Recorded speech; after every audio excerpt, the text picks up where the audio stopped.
तो शर्मा जी, ये रही आपकी 3 महीने की सैलरी, 45,000 रुपये। हाँ, एक सेकेंड, पहले हिसाब किताब कर लें। Yes sir. हिसाब? सर कैसा हिसाब? सर इनकी सैलरी 10,000 रुपीज़ है पर मंथ, तो 3 मंथ्स के अकॉर्डिंग इनकी होती है 30,000। नहीं सर, मेरी सैलरी 15,000 रुपये महीना है। आप ही ने तो सर 15,000 रुपये रखी थी जब मैं इंटरव्यू देने आया था। इनफैक्ट मुझे अच्छे से याद है, जब आपकी सैलरी डिसाइड हुई थी मैं यहीं बैठा था। आपकी सैलरी 10,000 रुपये डिसाइड हुई थी। आगे कुछ? यस सर, ये हर संडे ऑफ लेते हैं और मंथ में 4 संडे होते हैं। 3 महीने के अकॉर्डिंग हो गए 12 संडे, और हर संडे इनका 500 रुपीज़ कटता है, तो टोटल 6,000 रुपीज़ इनका डिडक्ट करना है। सर संडे के पैसे कटेंगे? सर हर दफ्तर में संडे को छुट्टी होती है और आपके दफ्तर में भी होती है, पर आपने तो मुझे कभी नहीं कहा कि संडे नहीं आओगे तो पैसे कटेंगे। शर्मा जी, इस पोजीशन में बैठ के आप मुझे बताओगे मुझे क्या करना चाहिए और क्या नहीं करना चाहिए? ये कंपनी ना मेरी है, आपके बाप की नहीं, समझे ना? और मैंने आपको अच्छे से बता रखा है कि संडे को यहाँ कोई छुट्टी नहीं करता। जो संडे को छुट्टी करेगा उसकी सैलरी कट होगी, जो आएगा उसको सैलरी मिलेगी। इनफैक्ट हमारी मैनेजर तक संडे को छुट्टी नहीं करती। क्यों जानची? Yes sir. अगर आप छुट्टी करते हो तो आपकी सैलरी कट होके मिलती कि नहीं? Yes sir. आगे कुछ? सर वन मोर थिंग, हमारे यहाँ पे लास्ट मंथ पार्टी हुई थी ना, तो सारे एम्प्लॉयज़ का 5,000 रुपीज़ कॉन्ट्रीब्यूशन था, तो सर का भी डिडक्ट करना है। पार्टी?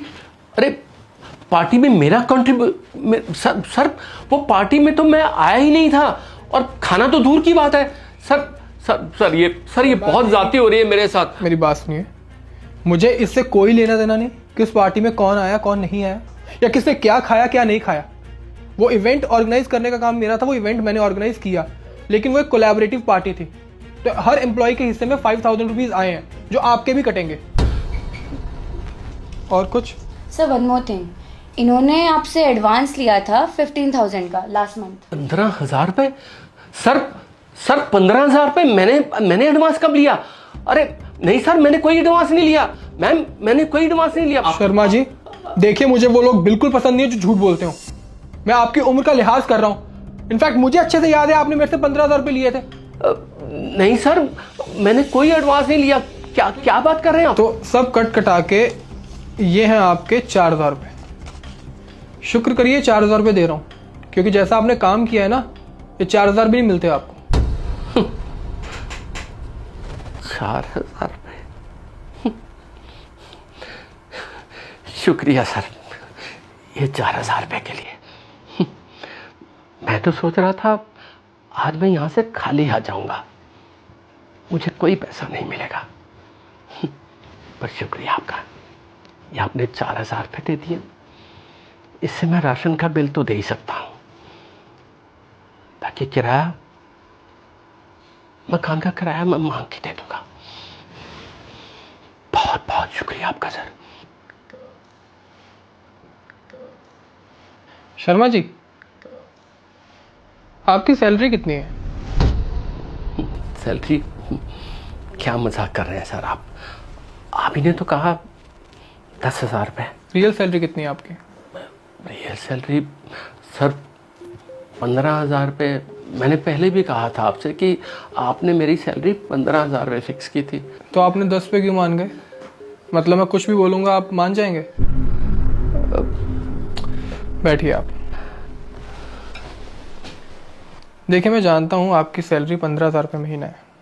मैं ये भी जानता हूँ कि आपने मेरे से कोई एडवांस नहीं लिया, और यहाँ तक कि हमारी कंपनी में कोई भी इवेंट होता है उसके कोई पैसा एम्प्लॉय नहीं देता, उसके सारे पैसे कंपनी के फंड से जाते हैं। पर सर आपने तो कहा। दरअसल मैं आपके साथ एक ड्रामा कर रहा था, और इस ड्रामे में यांशी भी इन्वॉल्व थी। लेकिन आपको पता है मैंने ये ड्रामा क्यों किया? क्यों सर? क्योंकि शर्मा जी आप बहुत भोले हैं, आप किसी की भी बातों में आ जाते हैं। कुछ दिन पहले यांशी मेरे पास आई और उसने मुझे बताया कि हमारी कंपनी के जो एचआर हैं उन्होंने आपको कोई काम बोला और आप उसे बड़ी खुशी से करने चले गए। कभी आप उनके लिए कॉफ़ी लेकर आते हैं, कभी आप उनके कपड़े आयरन करवाते हैं, यहाँ तक कि आप कंपनी के हर एक एम्प्लॉय का काम बड़ी खुशी से करते हैं। लेकिन शर्मा जी, मैंने आपको यहाँ पे किस काम के लिए रखा है? आपकी ड्यूटी है कि हमारे ऑफिस में कौन आ रहा है कौन जा रहा है उस पर ध्यान रखना।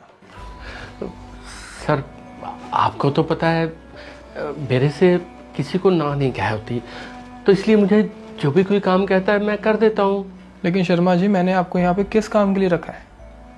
मैंने आपको यहाँ रखा है कि हमारे ऑफिस में कौन आ रहा है कौन जा रहा है उस पर ध्यान देना। मैंने ये सारा ड्रामा सिर्फ आपको एक सबक सिखाने के लिए। बाकी शर्मा जी, आप इस कंपनी के एम्प्लॉय हैं, इसलिए सिर्फ कंपनी का काम कीजिए। आपको इधर उधर लोगों का काम करने की ज़रूरत नहीं है। समझ गए शर्मा जी? जी सर। बाकी आपकी 3 महीने की सैलरी 15,000 के हिसाब से 45,000 थी। 4,000 आपके पास आ गए हैं, ये रहे बाकी के पैसे। और जो आपने ओवर टाइम किया था ये उसके अलग से 4,000 रुपये। शुक्रिया सर। सर आज आपने मेरी आंखें खोल दी हैं। मैं आज के बाद बिल्कुल वैसे ही करूँगा जैसा आपने मुझे समझाया है। सर आपका बहुत बहुत शुक्रिया। मैं आपकी बातों का पूरा ध्यान रखूँगा। गुड, मुझे आपसे यही उम्मीद थी। धन्यवाद। शुक्रिया सर।